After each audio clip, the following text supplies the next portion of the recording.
But CIA means Central Investigation Agency. Central Intelligence Intelligence. Agency. FBI means Federal Bureau of Investigation. DEA, Drug Enforcement Agency, and NSC, National Security Council. I need to write that down. I can't remember. You need to learn how to store things in your brain. I act like I don't remember a lot of things, but I actually do. I don't remember minor things of really no importance. But things that should be kept up here in your brain should be kept up here. Think of your brain as a like you see that little that hard drive, that backup hard drive I got over there. I told you 1 terabyte of memory. Your brain should be like 50 of those. 1 terabyte of memory equals 1,000 gigabytes. So your brain should hold 50 of those the backup hard drives.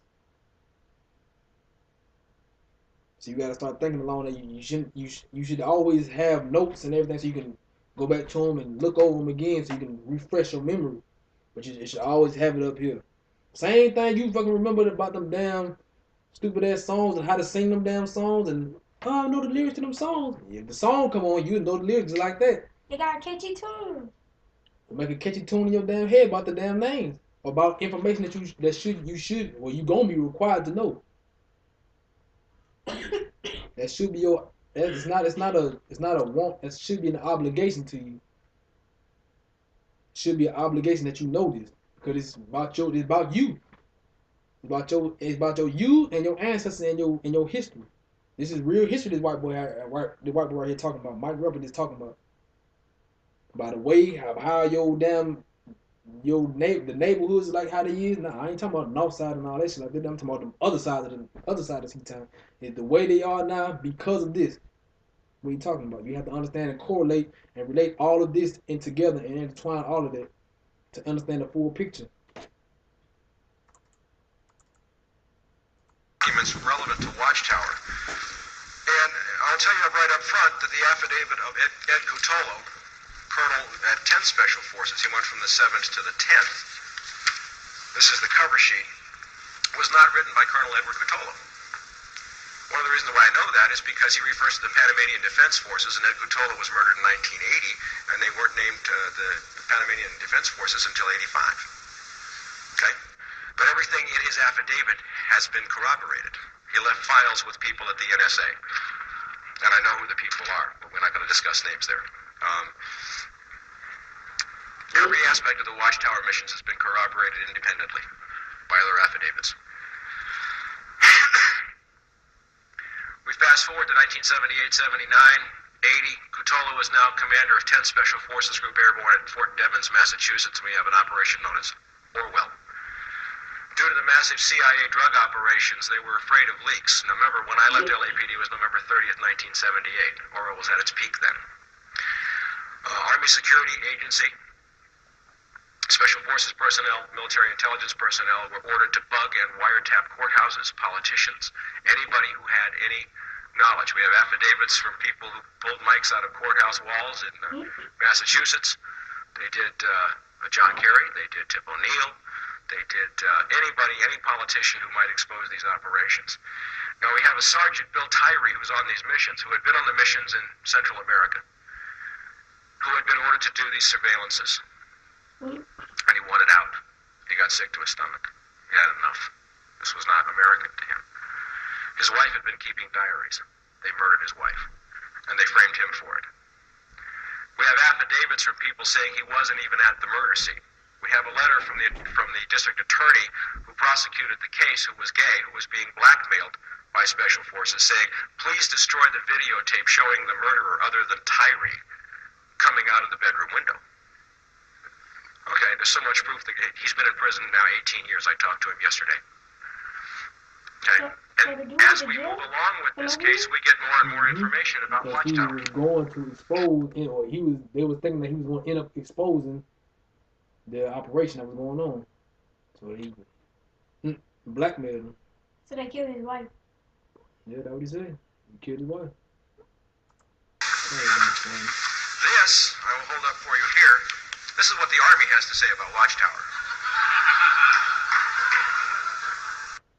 You know why he's holding them up and then all that black stuff is across there? Because the Army is supposed to, they have to by law, to produce records of everything that they do. But at the same time, it's not against the law to sit there and scratch out certain sensitive and so-called confidential information in the same letters that they give out. So they can cross them out at the same time. They can send and black them out at the same time. So basically, what he's saying is everything that's what the Army uses. That's what the Army said. But at the same time, they marked out everything else. Marked out a whole lot of everything else. So they didn't want people to know. And then they say it never existed. It just wasn't there. The Central Intelligence Agency, if I can find it quickly, and I probably can't, but I have documents that he got from the Central Intelligence Agency, says there was no Watchtower mission. It's a 6-page letter in response to his Freedom of Information Act request. They go through 3.5 pages of there is no Watchtower and bada bing, bada boom. And then it says at the end, we are reviewing all of our Watchtower documents because we've had so many requests for them. And as soon as then they wrote him and said, can we have our last letter back? Believe it or not, they did. These people are not as smart as we give them credit for. They use fear as a tool. Okay? There is so much evidence about Watchtower, and I have spoken to many Special Forces people. This came out, by the way, through Bo Greitz, who I've met several times. After Paul Neary of the National Security Agency died of natural causes, it was forwarded to Bo, and Bo started to release it in the early 90s. And there is a ton. I mean, if this guy ever gets a trial, he's free. And in my speech Saturday at the rally, I'm going to be talking about Bill Tyree. I'm going to be talking about the 12 or so members of Special Forces who have shared with me the shame they carry, okay, at having been ordered to do things like this. Now I want to get to someone who's even going to make you feel worse, if that's possible.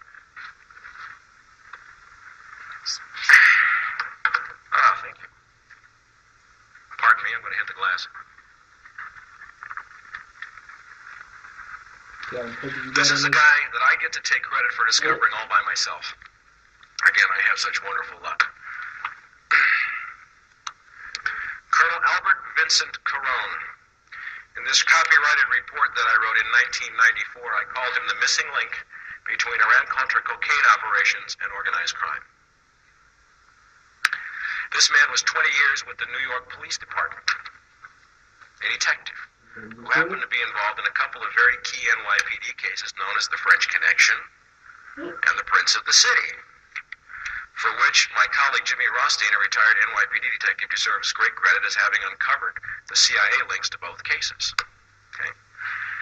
This is a picture of Colonel Albert Carone after his retirement from NYPD. He was caught sodomizing two 12-year-old boys, and they gave him a pension. He had been a bagman and a CIA operative for his whole career.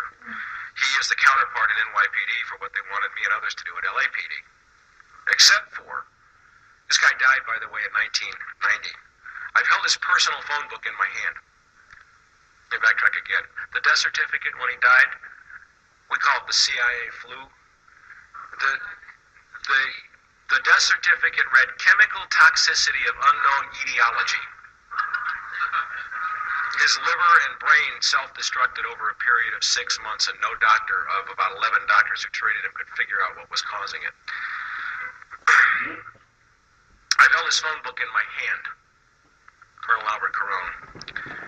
And in that phone book, I found William Casey's home phone number in Locust Valley, Long Island. I found the home phone number for Paulie Castellano. Anybody know who Paulie Castellano is? He's the guy who took over the Gambino crime family. Matty the Horse Ianello. Pete LaCavoli. I remember what I told you about the Godfather movie. What he's in there saying, he's corroborating every single thing that I was sitting there telling you. It's like they said in that Godfather movie. Serve the drugs to the blacks. Let them lose their souls.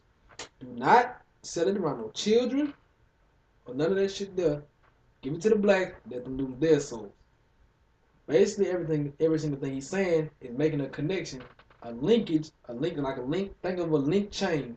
You make one little link. CIA right here, mafia right here, all kinds of government agencies right here, all them international overseas allies over on this side, making this connection, making a specific connection to basically quell. You know what quell mean? Quell mean no quell. It means like to suffocate. Basically, you want to suffocate. Basically, like you want to suffocate smoke. Smoke is rising now. You want to suffocate the smoke so you can stop from rising. So basically, you want to quell the rebellion, the revolution that was going on in the 60s and the 70s. That's one angle of it. It's not the whole totality of it, but it's one main reason of it. He's basically telling you, sitting there telling you, giving you documented information. Why you gotta sit there and notice. He's giving you documented information if you want to look it up. Because everything else you look up on your phone, you can start looking this up too. He's giving you documented information about actual people who actually lived and their involvement with the drug trade and how it fell back on us. That's why you need to understand and know about Rick Ross. Not the fake ass rapper. Not the fake ass pussy ass rapper. I ain't talking about him. I'm talking about the real freeway Ricky Ross from LA. And his ties, well, he was basically a pawn. You know how to play chess, right? A little bit. A little bit. He was the pawn on the chessboard, and he was the equal. He equals up to the pawn, queen and the king and bishops and rooks and knights. They equal up the government agency. He was a pawn selling all that dope for them crackers, selling all that dope. He didn't know that he was selling dope for them white folk. He didn't know that. He come to find out that he was selling dope for the white folks and destroying his own neighborhood and destroying his own community. He didn't know he was doing it because at the time, selling crack basically was your way out as a black person in America because you really couldn't do too much else to be able to get money. Plus you never had a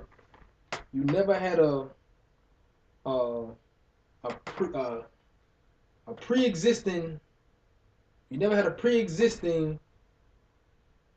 scenario to where you could draw from and say that, or you never had a precedent or a precedent to draw from to say, well, if I do this, then this is what's gonna happen. That's why crack hit us so hard. Because when crack cocaine hit us, when crack cocaine was flooded into our neighborhoods, we started to sell it to our own people. We thought actually you had black people who said we were just selling to black people because they didn't even know how devastating the effects of it was gonna be until years later when they started seeing mothers strung out, fathers going crazy as hell, and the white folks taking advantage of that and locking everybody up, giving them hundreds of years for saying like you get caught with a gram. For every gram you get caught with, you get 5 years. So you got to understand how they use that. They used it to push it into our communities.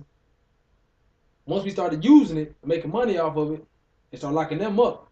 People was making money off of it, so that's taking away another portion of your community.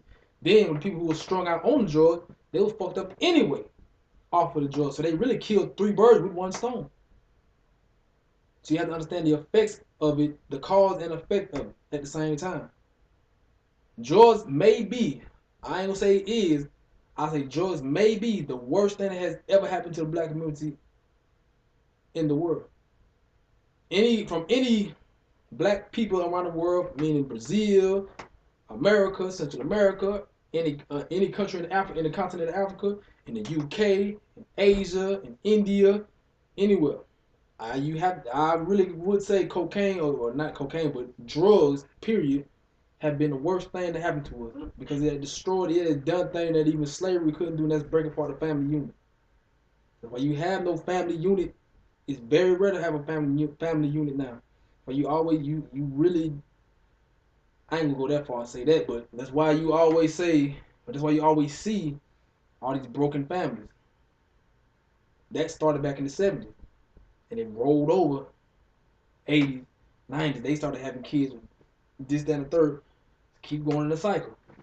You have to understand, or you got to understand the historical aspect, the historical context of what this dude's saying to be able to change the cycle that's going on.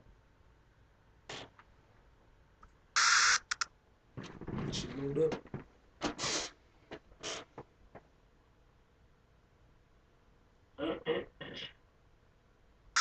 More mobsters than you can shake a stick at. Now, I found a couple other names in the phone book. Go back to Southeast Asia. Remember when I wrote on the board up here, Paul Hellawell and Richard Stillwell, home phone numbers. Also key players in a bank called the Nugan Bank out of Australia, which was the CIA's drug bank, who had Bill Colby as its chief counsel. This is a clue. This is a clue. Okay. In the court of law, in the American, so-called American justice system, in the court of law, if you brought all that evidence, to the table, you would get a conviction on people. But since this is the government doing this, and they can get away with it because they have the power to get away with it, you have to understand that that's what we need to have. Because as of right now, we black people, we have no power. No power whatsoever.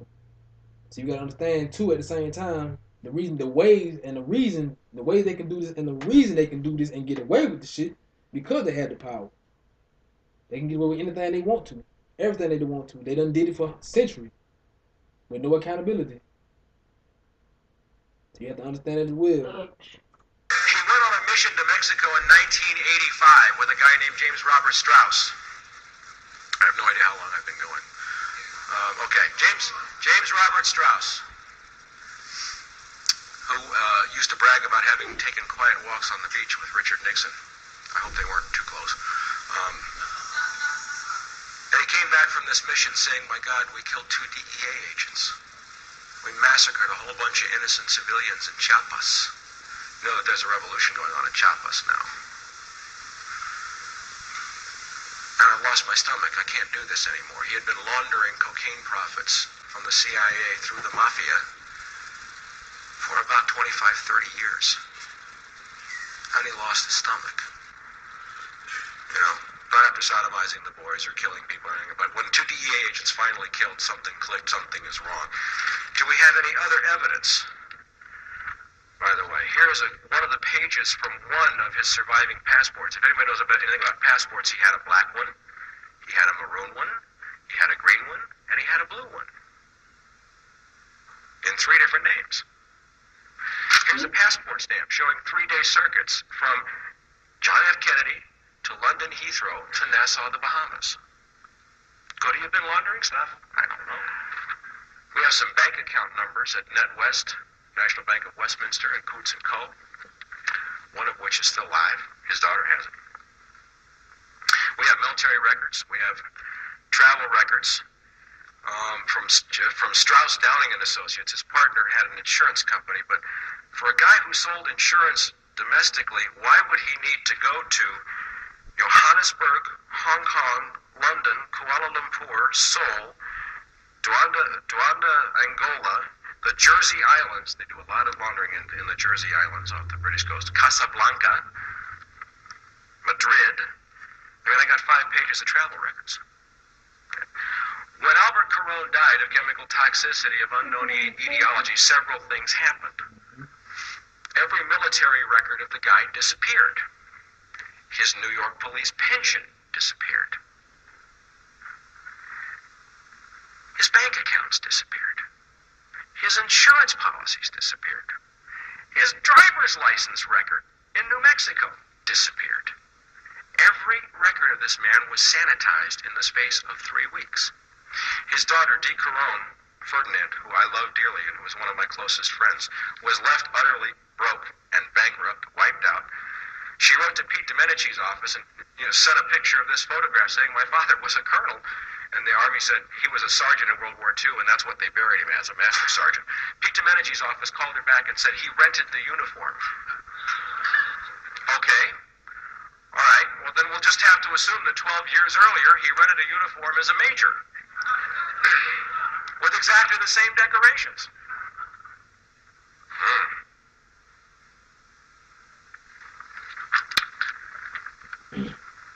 She Reason I'm sitting there telling you all this right now is because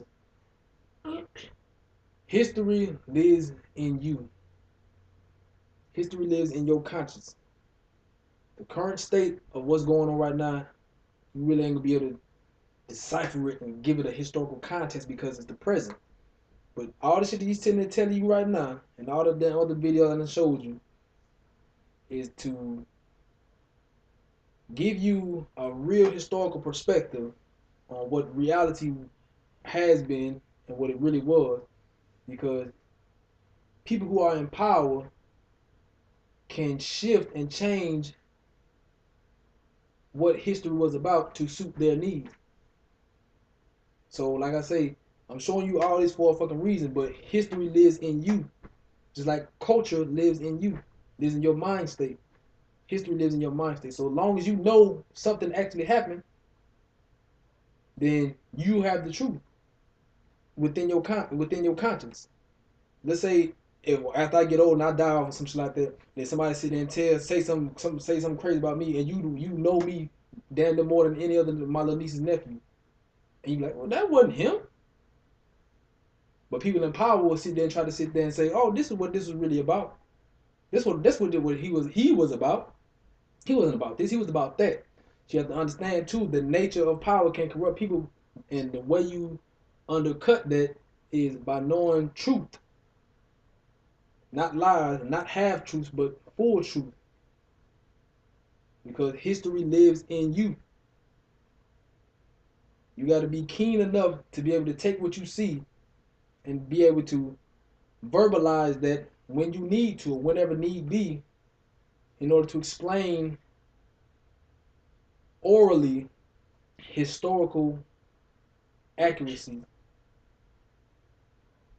Because there's going to come a time when people are going to sit there and say that, oh, you didn't see that, or that wasn't what that was about. You just seeing things, or that wasn't what that was about. So you have to know in your own mind and in your heart and in your soul what you've seen, and know what you've seen, because you got a keen enough point of view. You got a perspicacious point of view, so you have to understand what and how you view things and how that relates to the world. really went to bat because everything was sanitized, and she admits that her father was not a good man, but everything that he had left her was wiped out. And she lost probably $25,000, $30,000 of her own money, and she is dying to testify before Congress. I went out and met with her in 94, and 93, actually, and gathered all this information, wrote my report, talked to the doctors. I mean, here's some of his diplomas from intelligence school and so on and so forth. And he was involved with people flying drugs in and out of Mid-Valley Airport, and Mid-Valley is a counterpart to MENA. The only reason why MENA is so popular now is two reasons: because of the size and quantity of drugs, and because it was Bill Clinton State. But there are many MENAs in this country. You already just said MENA. What you talking about is MENA, Arkansas, which they found drugs, cocaine, whole loads of cocaine and all that type of shit like that. Thinking like 92, 93, I want to say. About 92, 93. I want to say that. And that's what he's talking about. Basically what he's saying is there's a whole lot of MENA, Arkansas in the country. Basic, foundational, operational facilities where they store all the drugs and they ship them out to every state, every city, every community. Not every community, but the ones that are most depressed, the most depressed community. So you gotta understand that as well. Confuse yourself here, folks. Many MENAs everywhere. Okay. So after doing all this investigation, photographing everything that I could, I said to her, well, from my research and all these years of study, there's only one guy in the world I can think of that you need to talk to who can help you do anything about your father's case. His name is Ted Shackley. By the way, did you know that Ted Shackley, when Oliver North ran for Senate, was leasing Oliver North office space for like $5 a month? No connection. No connection. So she finds a guy named Robert Mayhew, who's living in New Mexico. Mayhew puts her in touch with Shackley. Now her father's buried in the headstone reads Staff Sergeant. After 3 years of trying to get that changed to Colonel, she calls Ted Shackley. 6 weeks later, the headstone says Full Colonel. We have before and after photographs. We have a copy of the order, which she's an Italian from Brooklyn. She stole it. What can I tell you? You know, we have a copy of the order directing the change. Okay? No connection. No connection whatsoever. This case, if we pull this one, we'll really pull it apart. But how many cases like that are there? There's dozens. There's dozens and dozens and dozens of cases. I want to talk about one more case. Anybody recognize this guy? Colonel Jim Sabo, full colonel, United States Marine Corps, Chief of Air Operations, El Toro Marine Air Station. Murdered in 1991. Now, what's significant about 1991? Cold War had been over for about 4 years, 3 years. Iran-Contra was over. Why was he murdered? This guy, by the way, was about as straight arrow as you can get, devout Roman Catholic. His wife went to Mass every day. He went, every day that he could. The family man of doom, the best family man you could ever imagine. Spotless Marine Corps record. He caught C-130s flying onto El Toro with 1,000-kilo loads of cocaine. His brother is one of the main speakers at our rally on Saturday, Dr. David Sabo. Now, the Naval Investigative Service said that he committed suicide. Now, why did they say he committed suicide? Because he sent a bookcase to his son on a military flight that was flying empty from point A to point B. And they were going to ruin his career for that dishonor. It happens all the time, folks. If the space is empty anyway, who cares? And he says, you're not going to do that to me. He was going to blow the whistle. According to the Naval Investigative Service and the Marine Corps, Colonel Jim Sabo went out into his backyard with a 12-gauge shotgun, shoved it so hard into his mouth that he sheared off the uvula at the back of his throat. Now, if you're going to commit suicide, why do you... You know what the uvula is? Mm-hmm. That little gargling thing in your mouth. Mm-hmm. Put yourself through all that stuff just to commit suicide? The funny thing about the Sabo murder case is that he aspirated blood for 10 minutes after they said he blew his brains out. Now think about that for a minute, folks. If you're dead, you're not breathing. How can you aspirate blood after you've killed yourself? What did aspirate blood mean in that context? I really don't know. Basically, what he mean, what he's saying is aspirate blood after you die. Is basically what he's saying is, in layman's terms, you're still pumping blood. You can't pump blood while you're dead. You understand that too. What he's saying, aspirate, basically what he's saying is pump blood. You can't pump blood. Wait, so what if your brain dead? You still not pumping blood? There's people who have been brain dead, who've been kept alive, like they so-called vegetable people. They ain't vegetable people, but their brains dead and they whole rest of their body is somehow living, but they're kept alive through some kind of thing. But without any medical help, you are dead. You know what I'm saying? So you can't pump blood. And you pump blood through your heart. Your heart pumps blood. Mm-hmm. So as your arteries constrict and breathe in and all this, that pump blood throughout your whole body. I got another question. When they was talking about his uvula, like, what happened with it? He won't tell you. They also found a deep skull fracture on the back of the skull, right back here, with a hematoma. You don't hematoma. It doesn't sound like it. It sounds like a dance. You don't get hematomas if you're dead. That's a result of the body trying to heal itself and fluid rushing to the wound. Somebody knocked him out, boom, let him lie on the ground for 10 minutes with a skull fracture, inhaling blood before they shoved a shotgun so hard down his throat it sheared off his uvula. Okay? This report contains the reports of 8 different... Cut it off as they shoved a shotgun barrel into his mouth. So like they standing over him, and they knock him out. And I guess they wake him up trying to talk to him for 10 minutes or whatever. Stand on top of him like this, shove it into his damn throat while he talking, I guess. Or they say, open your mouth.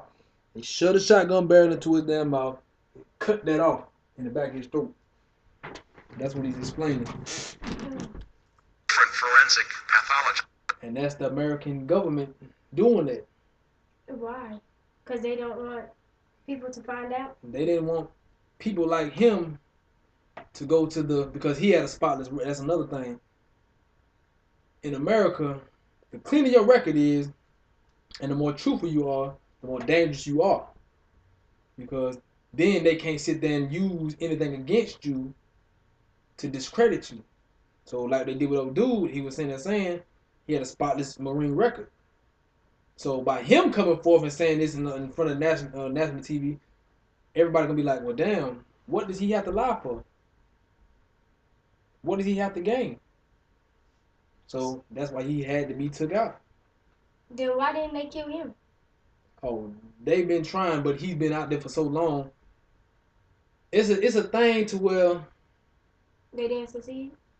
He didn't. He's not. He hasn't succeeded as much as he should have, because a lot of the times the media, CNN, Headline News, Fox News, MSNBC, doesn't focus on and doesn't spotlight on things like this because it brings up bigger and larger issues that so-called have been buried.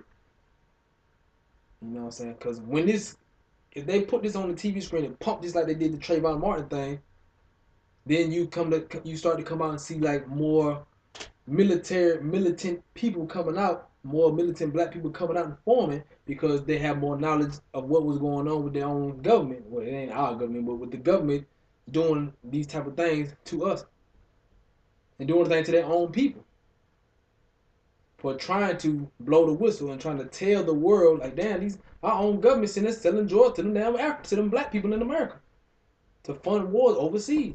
And if you got a spotless record saying the same thing, they don't look good for the government, because no longer can you be no longer can you be a moral authority in the world by sitting there saying, oh, we're going to police the world, this and the third, while at the same time fighting your own morality in your own country. Somebody questioning your own morality. You can't really do that. People are not going to take you seriously. So that's why they don't really give these things like this spotlight.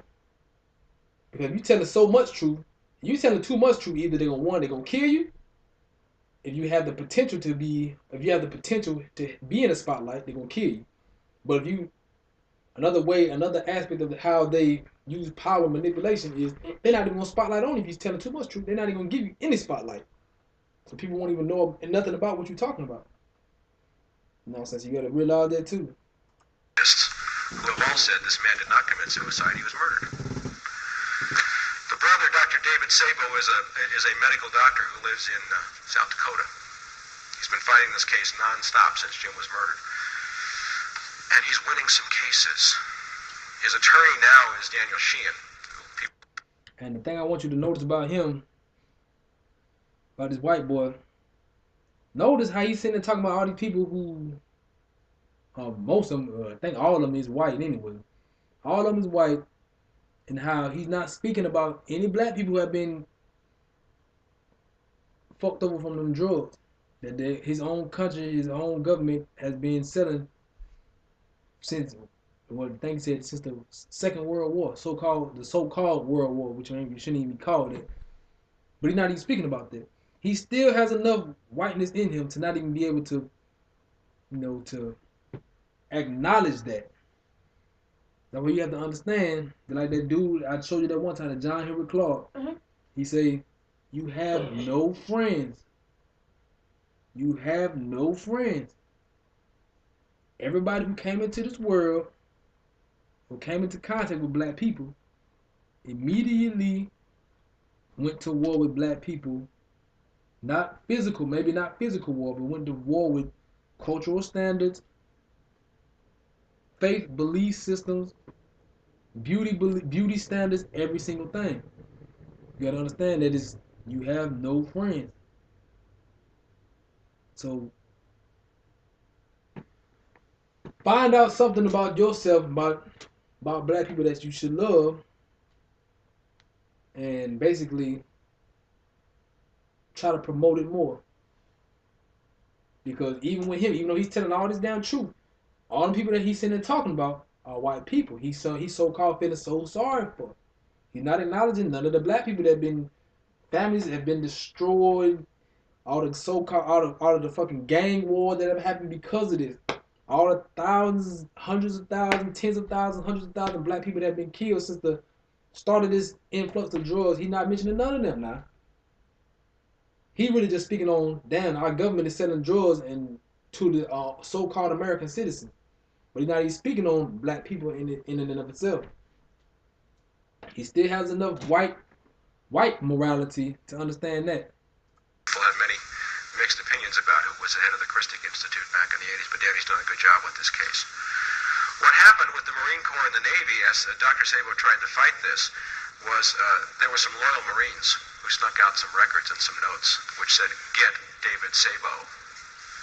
The Marine Corps went after his medical license, saying that he was saying that people should do illegal things, and of course that didn't go anywhere. But they have the documented records about a strategy designed to make Dr. Sabo lose his medical license. They are trying to move ahead with trial, and he just won a major decision in the U.S. Ninth Circuit here in California, not on the CIA issue, but granting him broad discovery to subpoena the military records regarding the cocaine activities.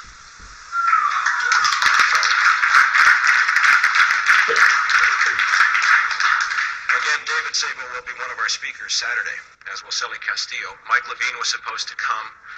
He wound up with 102 temperature yesterday after testifying for about 2 weeks in San Diego in a case where 2 agents murdered a sailor down there. And he's been ordered back to New York to go to bed, so we're going to miss Mike, but he's here in spirit. So I guess what I want to say to you is this. This is bigger than any of us think. They've been flying in drugs all over this country. They've been dealing drugs to Americans for 40 or 50 years, but go back to the analogy that I gave you before about the drunk on a binge. Okay? We can see that it's been getting worse and worse and worse. They have utterly corrupted the criminal justice system. When we have a guy like Stanley Sporkin sitting on the U.S. District Court in Washington, D.C., you know who Stanley Sporkin is? Retired Chief Counsel for the Central Intelligence Agency. He sits on the bench on the U.S. District Court in Washington. His email messages read to Stanley from Ali during the Iran-Contra era. You want to talk about a choke point to control key cases? I have spoken to people who used to work for a company called E-Systems in Texas. I see old Bob going crazy over there about E-Systems. Their children, one of them had her son murdered because she discovered E-Systems. E-Systems makes all the encryption devices for the NSA and CIA. There is not a secret that the government has that E-System does not also have. Sitting on the board of directors of E-System is Admiral William Rayborn, retired director of Central Intelligence. We have documented E-Systems CIA flights dropping massive loads of cocaine into Lake Tawakoni, landing at the E-Systems airport in Garland, Texas. Okay, there is proof. There is an enormous amount of proof. What do we do? Okay, what do we do? All right, 20 years. I'm going to share with you my experience, strength, and hope, having looked at this for 20 years, being a graduate of political science from UCLA, having knocked on every door, there isn't a thing you can think of that I haven't tried. Okay? I'm going to tell you what we do. And I'll tell you that there were times for me in the 20 years that I've had incredible depressions, incredible heartache, incredible disillusionment, utter hopelessness. knowing and believing that I was going to die and never see a day of justice. And I'll tell you, I think I'm beginning to understand how a slave felt, knowing that he was going to die, and that neither he nor his children would ever have any hope of seeing freedom. And there were times when I thought, and I used to manage the largest gun store in the state, B&B, and I got so much good information out of B&B because we sold to all these feds, and they'd come in, I'd say, yeah, come on back and shoot this MP5, and the guy would just start blabbering all kinds of stuff to me. It was wonderful.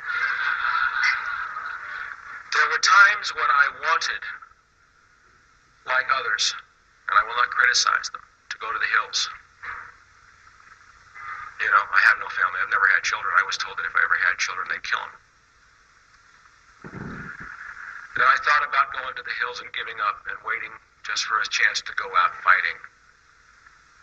But I will tell you what I have learned in 20 years, that it takes more courage to stand up and talk than it does to fight.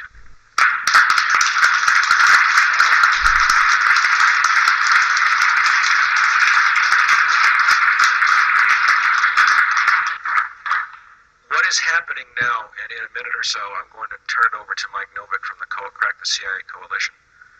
What I see happening now is a potential miracle of biblical proportions. Watch him. I happen to believe in God. I have a higher power. I could not be sober 14 years otherwise.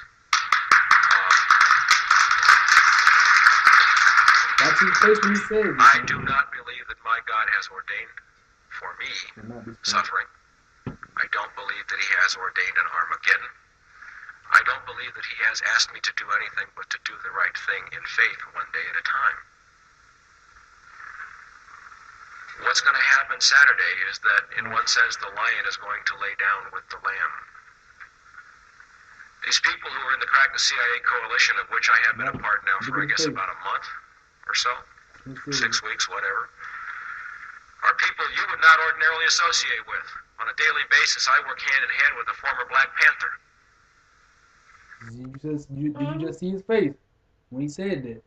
Go back and do it again. 439.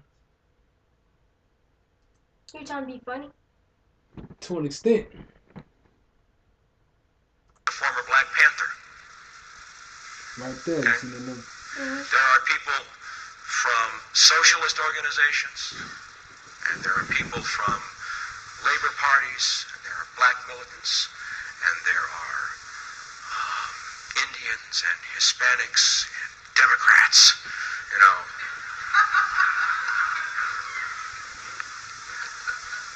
And I want you to know something. These people are standing up for you. These people plan to go to the street to say CIA is dealing drugs and it's wrong, and they plan to stand up, which is the most courageous act we can do, to go to the street and exercise First Amendment rights, and they're doing it for you and me and the stockbrokers in New York and the rich housewives in St. Louis.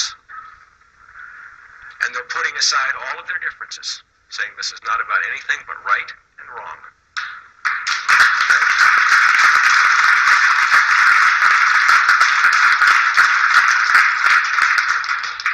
See, what the agency, what the shadow government has done for so long is to pit us against each other, black against white, against rich, against poor, against gay, against straight, against cop.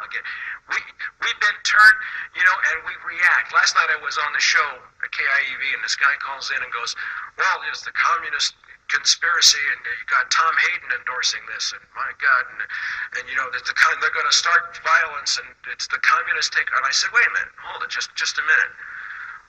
You know, sure, there were communists, and they weren't good people, but how about the fact that we brought all these Gestapo and SS into our special forces and our Central Intelligence Agency? Those are Nazis. I said, why don't we just do this like I'm a cop? I don't care what political party a bad guy belongs to. I just want to make the arrest. You know?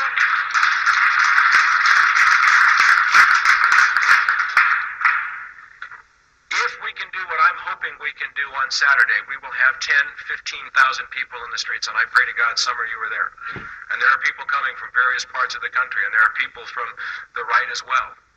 and we can have a show of Americans standing up in the street for American rights, so that when we do get justice, everybody can go back to doing their own thing. But if we do not hang together, we shall all surely hang separately. Okay?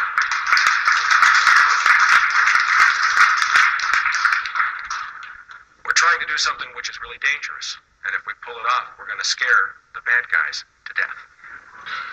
Okay, we are going to make a statement when they look through the crowd and see who's there, and see that we can pull this off non-violently, peacefully, with enthusiasm and cooperation. This is something that hasn't been done. It takes more courage to stand up than it does to fight. It takes more courage to talk and to say, I believe, and I am willing to say, you are wrong. Because we're afraid of the ostracism. Well, let's stand up together and see if we can't change something. I'm going to call up on Mike, and we'll let him talk for a few minutes. Then we'll take questions. Well, that's it. Now, any questions?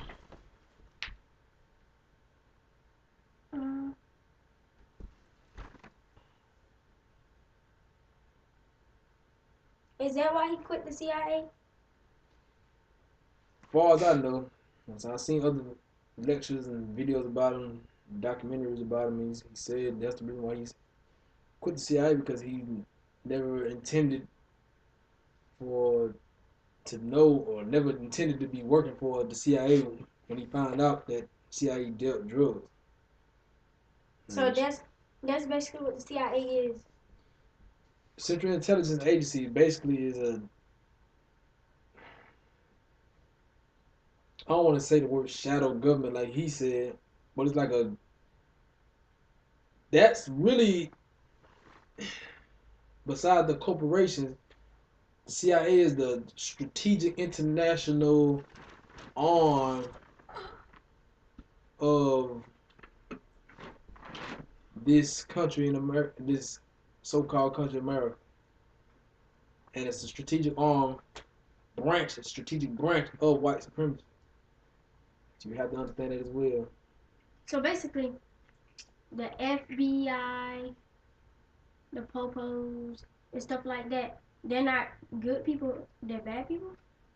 There are some sprinkled out into those organizations that are good, and they are there because they have a position to play. When the heat start coming back on police, all the alphabet boys and all that, the good ones are going to come forth and be like, "Whoa, hey, look at me! I'm the good one. We're all good here. We're all good. It's just a few rotten apples."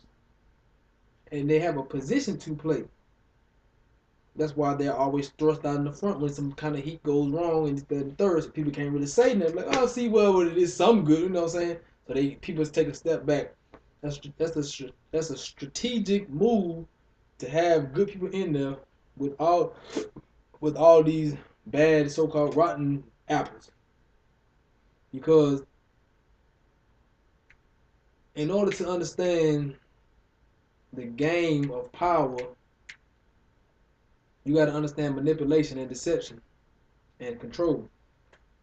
Once you understand manipulation, control, and deception at the same time, and understand how it works, how it worked past historically, and how it works now, presently, you can get a pretty good gauge, a pretty good account of what you are facing. That's why you never see me sit there and I don't give a damn what the police say they do, this and the third. They follow the law. They are supposed to be enforcers of the law. So they are really the pawns against us at the same time, because those who make the laws, the legislators who make the laws that imprison us and do all kinds of things against us, they are enforcing those laws, and they know those laws are wrong, but they still are being police officers. So yes, there's nothing good. They have been so corrupted, and really, police was never, to us, to black people, was never a good thing for us in the first place. So no, they have always been enemies to us. They say them stupid ass slogans on their damn cop cars: to protect and serve. It says that. Yes, it says to protect and serve. Since it says something like since 18, like you go to Columbus police cars, it's been since 18 something, 1886 or some shit like that. But what was black people in 1886? Slaves. If you go back, now they want slaves in the uh, official sense in 1886. It's something like that. They weren't slaves in the official sense because it was so called emancipated, which was not the case in the first place. It was so called emancipated. But black people and so called police have never gotten along. Never. So you got to understand that as well. Look at the historical context and look at how it is now. It's just evolved. That's all it has done. It has changed into a more potent and covert form. It's all it has done. Police is not your friends. They sit there and try to come to y'all during school years and they're like just in the third and try to basically what they try to do is to get you while you're young and recruit you. Plant that in the back of your mind that we're the good ones. Those on the damn those other guys, the ones on the corner, the ones doing this, that, and the third are the bad guys. We're the good guys. And they misshape your perception of what good and bad is and who is good and what is bad. When they are enforcers of corrupt law officials and they enforce those corrupt laws, they are the ones who are truly bad because they have the morality and they supposed to have the morality to be able to step away from that and not be police officers if you are enforcing unjust laws. They know that. That's why the same thing can happen with Trayvon Martin. He can get killed by some goddamn rogue punk ass cracker. He can get killed by one. Trayvon Martin get killed. The little girl up in Detroit, Ayanna Stanley Jones, the seven-year-old girl got killed by a fucking white police officer. They threw a stun grenade into the damn house through the window, hit the side of the wall, bounced back on her, exploded her, blew half her damn body off. They came in the damn house, shot the little girl who was 7 fucking years old. They can do things like that and get away with type of thing like that because they have power. They are enforcing laws that are against our progression. Everything that comes to fruition from those laws was meant to happen. America, I'm gonna say this, and I'm through. America has a population of 300, I'll say about 330 million. Officially from the census, I'll say about 330 million. China, a country of 1 billion. That's more than 3 times more than the population of America. More than 3 times more than the population of America. So I'm getting this understood now. It's a reason why it's like this. America with a population of 330 million over here. China with a population of 1 billion over here. But America has more people in prison than a population that is 3 times its size. And the majority of the people in prison are black people. That's no coincidence. It's a reason why there are so many black men in prison. So when you get older, it's gonna be a small pool to wade into to find you a mate who's actually conscious, loyal, honest, trustworthy, handsome, whatever this and the third. It's gonna be a hard thing to get because most of the black men is gonna be in chain gang, on drugs, or Gay. super gay. Because there's some real gay, fucking faggot shit going on nowadays, and the young cats up nowadays, and this and the third. But it's gonna be very slim pickings for you. And everything that you see now that is wrong with the black community, it was intended to be that way. Like the last poet said, last poet is a poet, as a group of poets back in the 70s, formed in the 70s. I think now in the 60s, I believe they started coming away. Well, they became famous in the 70s. They were what's led to hip hop. They are one of the main influences to hip hop forming. They said the white man's got a God complex. What you think that mean when they say the white man has a God complex? They said it in 1974, I want to say. What you think they mean when they say the white man has a God complex? Cause mainly whatever he say, people believe. Mm-hmm. Basically, when they say that, they mean is white people are so.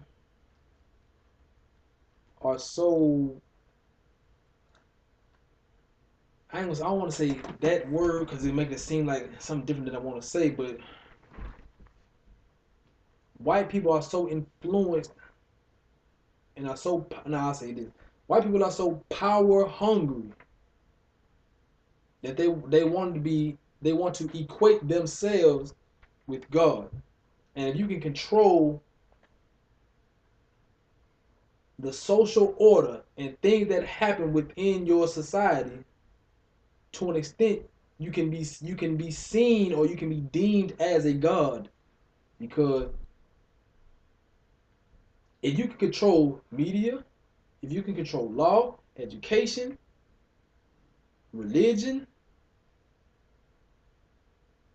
sex, education, all facets of any society, if you can control that, and you can control and you can determine someone else's destiny and route them into a specific destructive path along a maze that you set up for them, then you can be determined, you can be deemed as a god. That's why they say the white man has a god complex. Because the white person can sit there and put drugs in your community, destroy your whole family unit, and you left out here to the wolves of the world. To a degree, they can shape your outlook and they can shape your life, and they can kind of determine the way your life is going to go. Because if you leave a person without resources, if you can create a community strictly for black people, take out most of the resources, plant drugs in the resource, and plant drugs in place of them resources, it ain't too many more options that a black person gonna have other than to do something, some kind of criminal activity, and thus land himself in jail. And once the man is gone from the scene, the woman is gonna be there to try to raise the kids. She's not gonna be able to do that and function correctly at the same time. So it's gonna be a breakdown. Kids ain't gonna have no discipline. They're gonna have authority issues. All kinds of wayward and awkward things are gonna happen to the family structure. Man gone, mama's been stressed out, she's out the way. Kids gonna be trying to raise themselves. They have no discipline, don't have no experience, don't have no holistic view of the world to understand how the world's supposed to work. So they make bad decisions. Nobody guides them in the right way. So they make bad decisions. More than likely they're gonna end up on drugs, chain gang, dead. So when you can control and structure a destructive environment, you therefore can be seen as a so-called God. That's what the last post was sitting there saying. The white man has a God complex. He was so power hungry. He wants to control everything. And when he can control certain aspects of your life to a degree, he can be deemed as a God. So that's why you got to sit there and be able to understand ways around that thinking, to not let them control your life. That's why I sit there and tell you all the time, you have to understand the nature of power. I have a question. So, like, are you trying to say that I'm gonna be either on drugs in the chain gang or dead? I'm not saying that, girl. I'm saying that white people keep statistics on this. You are a statistic because you don't live with your father. Strike one. You come from a single parent household. Sometime off and on, your mama is on welfare. Strike two. You're a black woman. Strike three off top. You gotta learn how to beat the system at its own game. If that is possible. You just can't become a victim. One thing that you have good that your mama didn't do and Nikki didn't do at your age, you ain't been having Hopefully you ain't been having no damn sex, but at least you're not pregnant. At least you beat that. Because when I was coming up, grandma used to tell me all the time. Everybody used to tell me all the time. I was a statistic, and I was gonna die before I hit 18 years old. That's why it was so important for me to live past 18 or get all of living out of the way before I reached the age of 18. Because I was always told I was gonna die before I hit 18. So you have to understand that by you just being 15 and 16 years old now and not being pregnant, you passed one, you didn't get that strike. Because white folks keep statistics on that. They're saying that if you come from this area and you don't have a father in your life, you're on welfare, you're a black woman, then statistically speaking, you're going to end up in one of these negative or one of these so-called or one of these bad situations or bad circumstances. Or you're going to, and by you coming from this environment and this situation and circumstance, you have to understand that you have a job to do. You have an obligation to not fall victim to those circumstances that they've set and schemed for you to fail under. Like I say all the time, why that's why you always see me when I explain certain things to you, I'm so adamant about it. I'm so and you see me sitting there saying like, ah, fuck these crackers, this and the third. It's a reason why I'm so angry when I say certain things. You have to understand that as well. Because if a black person in America right now is not angry at what's going on, something is wrong with that motherfucker. Or they have just become so desensitized to what's going on that they don't have that African hospitality or that African humanity in them to really focus and notice and understand what's the nature of everything that's going on, how is it affecting us. Like the white people at our school, like they try to act black and stuff, and it irritates me. And like it just irritates me bad. You gotta understand what they're doing and how they're doing it and why they're doing it and when they're doing it. It is so convenient for white people to sit there and try to act black. It's so convenient for them because they can do that and get away with that shit. They can act black when they're around y'all and be the same motherfuckers because they can be the same motherfuckers that's gonna be lawmakers and legislators that are going to end up oppressing your children when you have children because they're gonna end up setting up laws to oppress your own seeds when you have seeds. You sit down and you settle down to have seeds. So they can get away with that because they can traverse through different dichotomies of society, different plateaus and different planes of society. They can do that because they have that privilege because they're white. They are the top. They are at the top of the social order. And plus, we allow them to be at the top of the social order because we reinforce them at every point of every waking moment in society. We reinforce them all the time. We allow them to sit there and come and act like they black. That's why when a cracker come around me trying to act black, I automatically check them off top. That's what I do. You like, always check them. You always check them. Unless you're at work or it's some kind of function where it's going to affect your economic situation. Always check them off top. Always. But you got to understand also, it can't be used against you at the same time because you're a black female.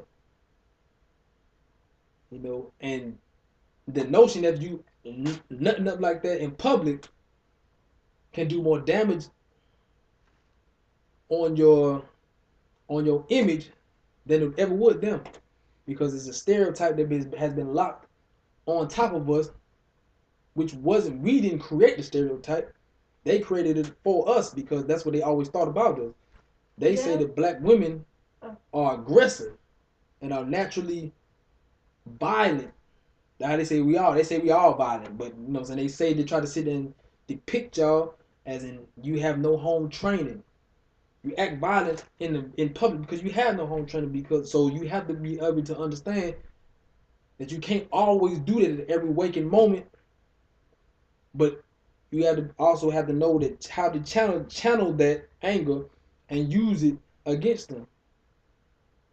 That's why I always sit and tell you, fuck rocking some goddamn Hollister and Aris, whatever that shit is. Yeah, whatever that shit is, any cracker shit, any of that.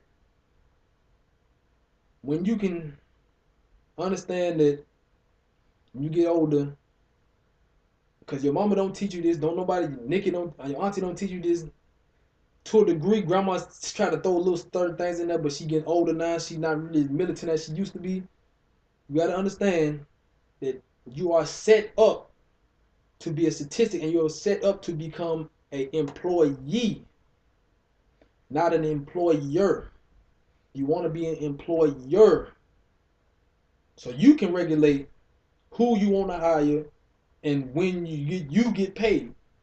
When you who you want to hire, when you get paid, how much you get paid, all of that comes with being an employer. You don't want to be an employee having to work 6 days a week, 7 days a week, 10-hour days, 12-hour days. Like I'm gonna have to end up having to do. But I like working like that, so it keeps me in shape, and so I like doing it anyway. But you gotta understand that you want to be an employer. Change your mindset of out of getting a job. Change your mindset out of that shit there, because your mama don't teach you nothing about that.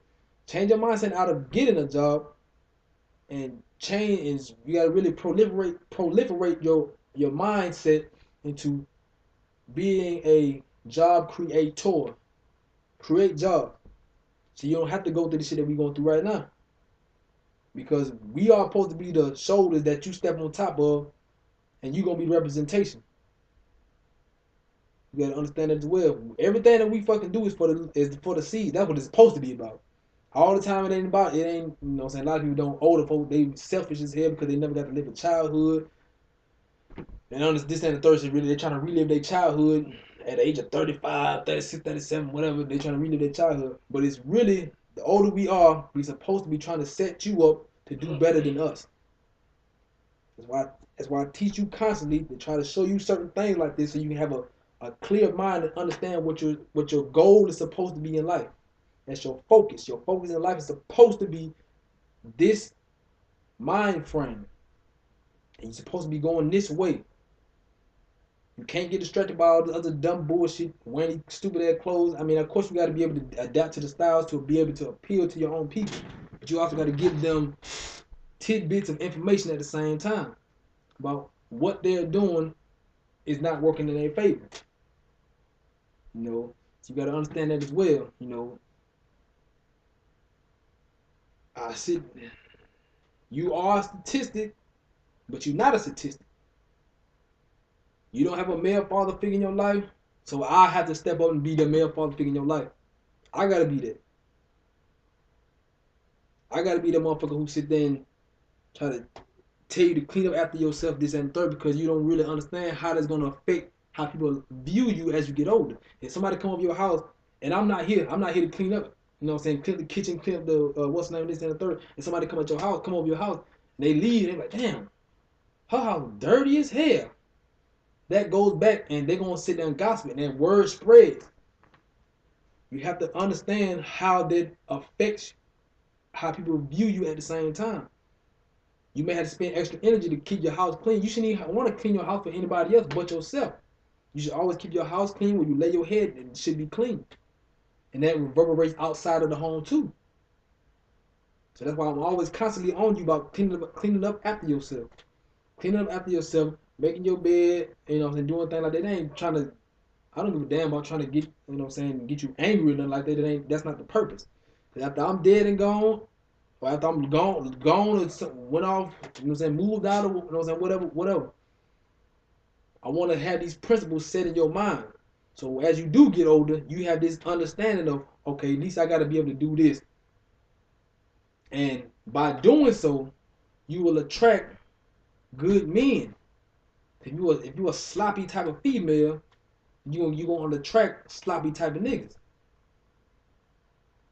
All of this is intertwined into certain type of laws of the world.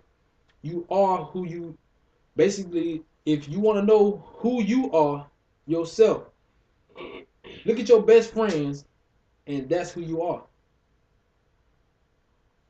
Every friend you got, look at them and get them in the room and just, you ain't got to sit there and tell them nothing. Just get them in the room and you just try to take a step back and analyze them like, this is who you are.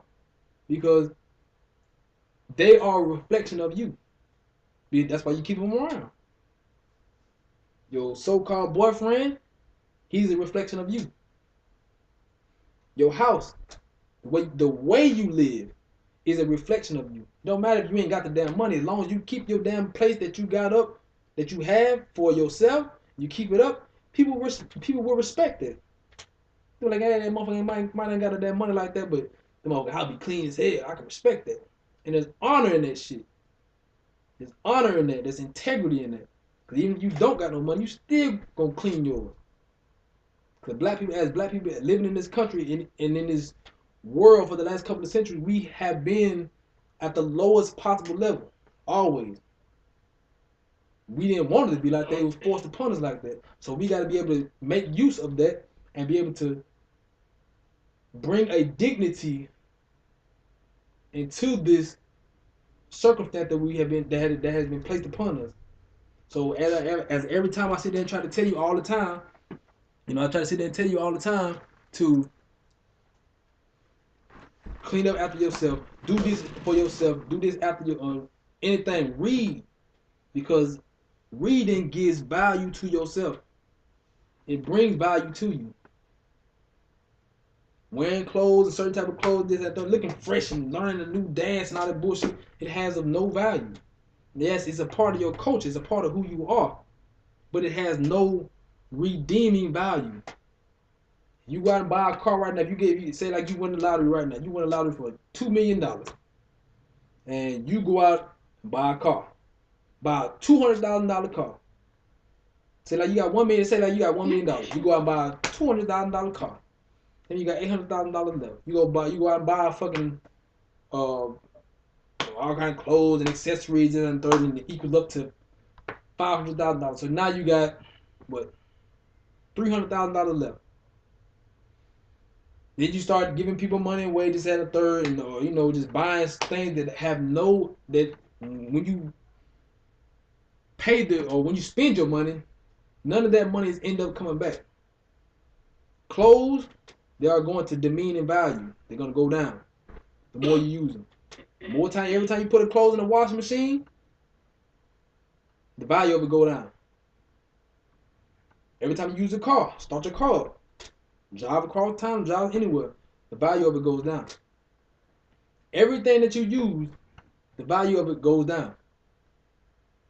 Now, what are some things that has returning value? Books. Books have returning value because within those pages, within them pages, you flipping through the pages and everything, there's knowledge in them pages to have you thinking along certain lines, depending on what you want to learn, can make you end up making you more money. Land is money. Land is wealth, actually. Land is wealth. Books are wealth. You can, just like the most richest people in the fucking world, the pussy ass cracker Bill Gates, fucking Oprah, she ain't really nowhere near the richest, but I'm just throwing out the names you probably know. Most of them rich people don't even wear them fancy ass clothes. They wear regular ass clothes because they don't have to show off and say how much money that they have. They don't have to do that. Only poor motherfuckers actually got to sit there and advertise. Oh yeah, I got this polo on. Oh, I got these goddamn such and such. Oh yeah, I got these $200 LeBron James or $200 Jordans on. They're the only ones that do that because they have to compensate for what they really don't have. So you got to understand the mind state. People be laughing at black folk when they be seeing it wearing all these crazy ass. Boy, I got a new polo shirt for goddamn $150. Yeah, you know how much I spent on that damn shirt? While motherfuckers sit there and brag about how low of a cost they get. Like, say if they want to go buy a shirt, they were like, yeah, I got this shirt on sale. Black folks do the exact opposite. Oh, I got this shirt for goddamn $200 goddamn dollars. You got to think about the mindset and the intelligence of any person who sit there and says that type of thing and they try to make it a positive and be like, oh, I spent all this goddamn money. You know, I blew like this stupid ass, fuck ass, fake ass, police ass, rapping ass nigga, fake Rick Ross. He tried to sit there. He made a song called "Blowing Money Fast." Why would you even brag about blowing money? It don't make no sense. You're supposed to be saving money. You know, you got to understand how your mindset has to be in this world in order to bring about a new future. And with you being a young black woman, you are the first knowledge giver to any child. So you gotta understand that as well. Cause with you knowing this, with everything I be telling you, with you knowing this, you can expand that knowledge. You can expand and expound upon that knowledge and reach a generation because you the woman. You got a responsibility. I ain't trying to sit there and throw all these damn responsibilities on your shoulders because this and the third trying to shift it off mine. But I'm finna get ready to leave. Like I've been saying, I'm finna get ready to leave.